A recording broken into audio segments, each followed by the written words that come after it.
If horror films don't scare you like they used to, then maybe it's time to step your game up to virtual reality horror. This is the PlayStation VR headset, and the game we're playing is the Inpatient. When it comes to horror games, I'm not really scared, but in VR, this game scared the hell out of me.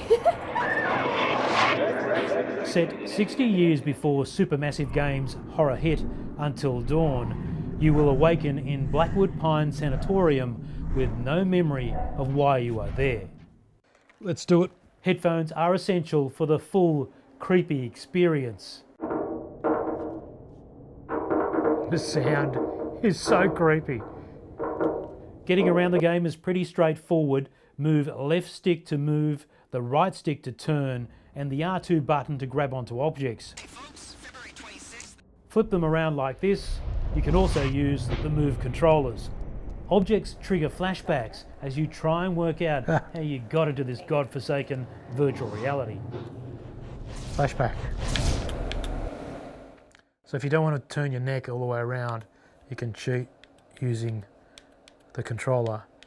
And it comes in handy, but every now and then you really want to turn around. So the lights have gone out and I've got a torch, and as you can see, it looks like a real torch, and as I move the controller around, the torch goes as well. There are choices all the way through this game, and right now I've got a good one, whether or not to eat the cockroach. And if I look to the right, I have a decision. On the left, another decision. I can use the controller and select it, or I can just say it. So let's have a go. Okay, thanks.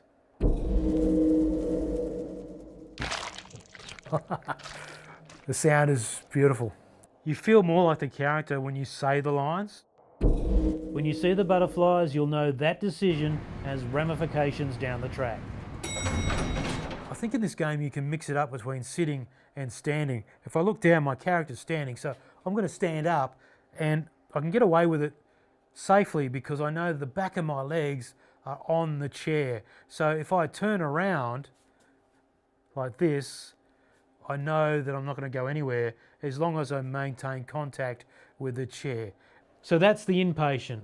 A very slow game, and I mean really slow, but it needed to be to build the creepiness, and it did that through not just the length of time, but the sound and the vision. The way it sold this whole environment, a really spooky place. I found myself freaking out a few times. Worth it just to watch friends and family freak out. And of course you can dive into it a number of times and play a different game, depending on your choices. I really enjoyed speaking to the game. I love the fact that you could talk and feel like you were a character in the game. You could ham it up if you wanted to. So as far as I'm concerned, this thriller, this horror game, The Inpatient, is a definite buy.